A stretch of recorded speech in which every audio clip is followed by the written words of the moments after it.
Hi friends, welcome to Commerce Gyan Misra Ji classes, and this is the second lecture on nature and purpose of business. So let me start.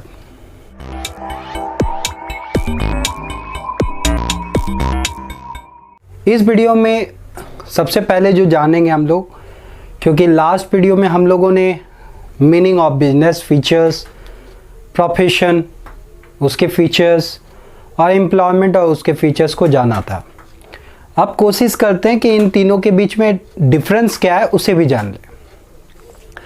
तो पहला तो हो गया definition, जो कि हम जानते हैं बिजनेस क्या है, वैसा इकोनॉमिक एक्टिविटी है जिसके अंतर्गत प्रोडक्शंस, उसका डिस्ट्रीब्यूशन ऑफ गुड्स और सर्विसेज जो है वो रेगुलर बेसिस पे चलता है, जिनका मुख्य उद्देश्य क्या है, लाभ कमाना।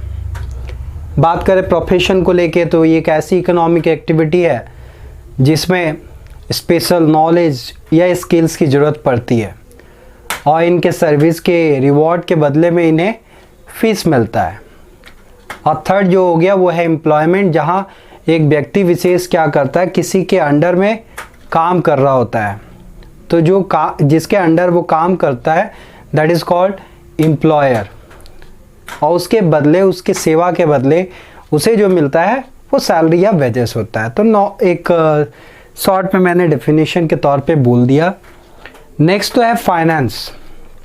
तो ऑब्वियसली बिजनेस में क्या है, ज़्यादा अमाउंट में फाइनेंस की ज़रूरत पड़ती है, क्योंकि वो प्रोडक्शन या मैन्युफैक्चरिंग से भी जुड़ा हो सकता है।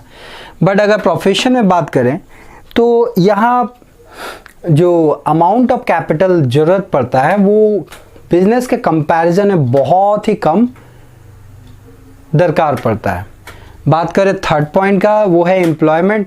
तो एम्प्लॉयमेंट में कह सकते हो कि कोई इन्वेस्टमेंट की ज़रूरत नहीं पड़ती है।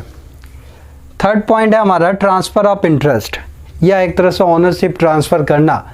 भले अगर बोले तो बिजनेस में इंटरेस्ट को ट्रांसफ़र करना पॉसिबल होता है, बट प्रोफेशन में ऐसा पॉसिबल नहीं है, जबकि एम्प्लॉयमेंट में भी ऐसा पॉसिबल नहीं होता है। नेक्स्ट अगर बात कर ले तो वो है ऑब्जेक्टिव। तो बिजनेस का मुख्य उद्देश्य क्या है, तो बिजनेस का मुख्य उद्देश्य है प्रॉफिट अर्न करना, मैक्सिमम प्रॉफिट।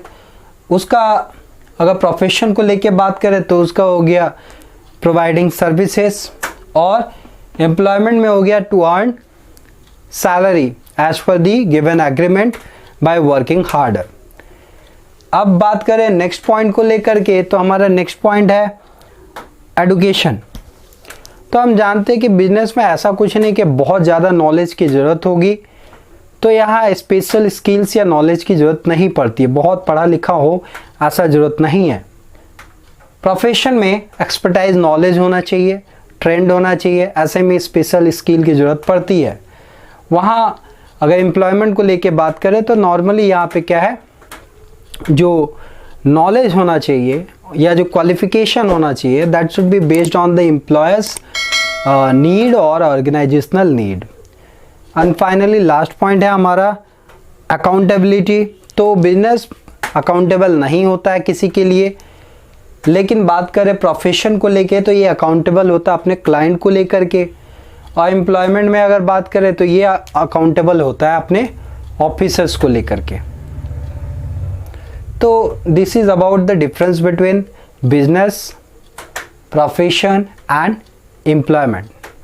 सो अब जो नेक्स्ट टॉपिक है हमारा वो है क्लासिफिकेशन ऑफ बिजनेस एक्टिविटी। तो बिजनेस एक्टिविटी नॉर्मली है कितने तरह का, बेसिकली तो हम जानते हैं कि ट्रेड, इंडस्ट्री एंड कॉमर्स। तो बिजनेस जो है वो नॉर्मली दो भागों में बटा हुआ है, इंडस्ट्री एंड कॉमर्स। अब इंडस्ट्री क्या है, तो industry is those type of economic activities which are connected with conversion of resources into the final goods और यूजफुल गुड्स। इसमें हो क्या रहा है कि जो हमारे पास रिसोर्स है उस रिसोर्स को यूटिलाइज करके हम उसको एक फिनिश गुड्स का रूप देते हैं, जो हेल्पफुल होता है किस लिए, to satisfy the human needs of the world, human beings. अब देखो होता क्या है, सपोज मान लो एक जंगली लकड़ी जंगल में हो सके बेकार पड़ा हो, बट अगर उसी लकड़ी को वुडन शेप दे करके फर्नीचर के तौर पे यूज़ किया जा रहा, तो उस रिसोर्स का एक यूटिलाइजेशन हो पा रहा है जो पहले उसमें नहीं था। ठीक है, तो इंडस्ट्री क्या कर रहा है, उसमें एक फॉर्म यूटिलिटी को पैदा करता है। अब बात उठता है कि एक मैन्युफैक्चरर या प्रोड्यूसर या एक इंडस्ट्रियलिस्ट, ठीक है, गुड्स अपना तैयार कर लिया, बट क्या गुड्स तैयार कर लेना ही काफ़ी है? The answer is no. क्यों? क्योंकि उस गुड्स को एंड यूज़र्स, जिसको हम कस्टमर्स के नाम से जानते हैं, उनके हाथों तक पहुंचाना जरूरी होता है। Otherwise there is no benefit of any doing industry. So ये कैसे पॉसिबल है? तो this can be done only with the help of commerce. So it includes all those activities which are necessary for sale, transfer और exchange of goods and services. Either आप बात करो transport का, either आप बात करो बैंकिंग का, communication का, वगैरह वगैरह, जो भी हेल्पफुल चीज़ है वो सभी किस में आ गए? कॉमर्स में। अब इंडस्ट्री को 3 भागों में नॉर्मली बांटा गया है, primary, secondary and tertiary. Primary क्या है? तो होता क्या है, बहुत सारे रिसोर्स जो हैं हमारे धरती के अंदर छुपे हुए हैं, तो ऐसे जो रिसोर्स हैं उनको एक्सट्रैक्ट करना या नेचुरल तरीके से किसी चीज़ को प्रोड्यूस करना, लाइक धान की खेती हो गई, गेहूं का खेती हुआ, मक्का वगैरह, जो भी हम कल्टीवेशन कर रहे हैं वो तो एक तरह का क्या, प्रोडक्शन ऑफ नेचुरल रिसोर्स हो गया। या development of living organism and plant, देखते हैं बहुत बार हाइब्रिड कैटेगरीज के आइदर एनिमल्स या प्लांट्स अवेलेबल होते हैं, तो ये सभी चीज़ें किस में आ जाएंगी? प्राइमरी इंडस्ट्री में। इसके अंदर जो 2 तरह के इंडस्ट्रीज आते हैं वो नॉर्मली है एक्सट्रैक्टिव इंडस्ट्री और है जेनेटिक इंडस्ट्री। नेक्स्ट आते हैं सेकेंडरी इंडस्ट्री की तरफ। यहाँ पे क्या हो रहा है, जो प्राइमरी इंडस्ट्री से नॉर्मली जो उनका फिनिश प्रोडक्ट होता है या उनका जो लास्ट प्रोडक्ट होता है वो नॉर्मली बहुत बार ऐसे मैन्युफैक्चरिंग ऐसे सेकेंडरी इंडस्ट्री में उसको फर्दर प्रोसेसिंग के माध्यम से यूटिलाइज किया जाता है और फॉर्म यूटिलिटी के माध्यम से उसको चेंज करके उसमें एक नीड्स को जन्म दिया जाता है। ठीक है, तो it is connected with using the materials which have already been extracted at primary stage. तो इसमें जो एग्जाम्पल्स हो गए वो है मैन्युफैक्चरिंग या कंस्ट्रक्शन इंडस्ट्री। एंड फाइनली हो गया टर्शियरी इंडस्ट्री, जिसका मुख्य उद्देश्य क्या है? इन दोनों को हेल्प देना, साथ ही साथ ट्रेड को बढ़ावा देना। तो उससे जुड़े जितने भी हेल्पफुल सर्विसेज हैं वो सभी टर्शियरी इंडस्ट्री के अंदर आते हैं। For example service industry. Next topic क्या है हमारा? तो नेक्स्ट टॉपिक है इंडस्ट्रीज आखिर कितने हैं। तो इंडस्ट्रीज हम लोगों ने 5 भागों में बांट के रखा है। एक तो हो गया हमारा क्या, एक्सट्रैक्टिव, दूसरा जेनेटिक, तीसरा मैन्युफैक्चरिंग, चौथा कंस्ट्रक्टिव एंड 5वां जो हो गया वो हो गया सर्विस इंडस्ट्री। अब एक एक करके जानते हैं ये पांचों का मतलब है क्या। सबसे पहले एक्सट्रैक्टिव इंडस्ट्री, नाम से ही समझ में आ रहा है कि यहाँ पे हम मिनरल्स जो है, जो हमारा अर्थ के सरफेस के नीचे है या जो वाटर्स में जो हमारा रिसोर्सेस है, ठीक है, इन सभी रिसोर्सेस को किसी भी तरह से एक्सट्रैक्ट करके उसको यूजफुल बनाना, that is called extractive industry. So these are engaged in raising products from natural resources by extracting minerals from earth, fish from rivers. अब मान लो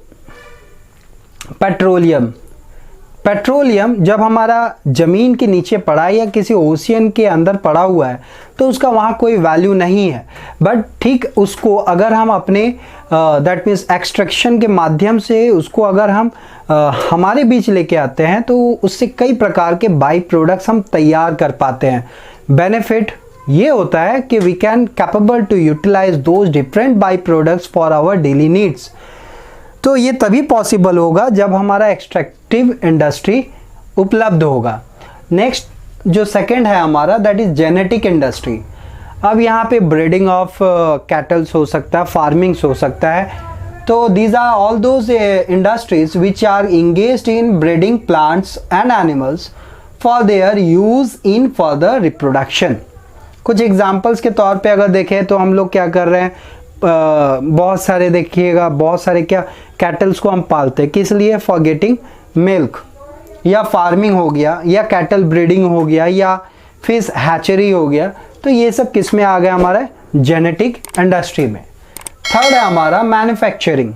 नाम से ही समझ में आ रहा है, जहाँ जो भी रॉ मटेरियल्स पड़े हैं प्राइमरी इंडस्ट्री से जो हमको मिल रहा है, लाइक शुगर कैन, उसको कन्वर्ट करता है और कन्वर्ट करके एक नया फिनिश प्रोडक्ट तैयार करता है जिसमें ताकत होता है ह्यूमन नीड्स को सेटिस्फाई करने का। जैसे शुगर कैन से हम क्या बना पा रहे हैं? Sugar, which is capable to satisfy the sweetness of our need. Next है कंस्ट्रक्टिव। नाम से ही समझ में आ रहा है, यहाँ पे कंस्ट्रक्शन जुड़ा होगा। So these are engaged in the construction activities. जैसे कंस्ट्रक्शन है बिल्डिंग का, डैम बनवाना या ब्रिज तैयार करवाना, etcetera. Last one is service, जो क्या करता है? इन सभी इंडस्ट्रियों को अपना एक हेल्पिंग हैंड प्रदान करता है by giving transportation facility, banking facilities, insurance facility, warehousing facilities, communication facilities. So these are the different kinds of industry. Next बात करते हैं हम लोग different types of manufacturing industry को लेकर के। नेक्स्ट हमारा है मैन्युफैक्चरिंग इंडस्ट्री के डिफरेंट टाइप्स को लेकर के। तो पहला हमारा हो गया एनालिटिकल।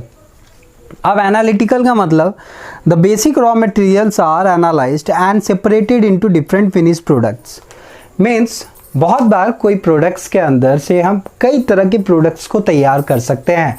जैसे हमारा जो क्रूड ऑयल होता है, जो कच्चा तेल है, उसका फ़िलहाल तो कोई काम नहीं होता, बट अगर उसको डिफरेंट बाई प्रोडक्ट्स में कन्वर्ट कर दे, so we can get different valuable products.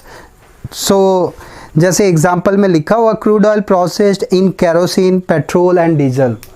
Next number second जो हो गया हमारा, वो है सिंथेटिकल।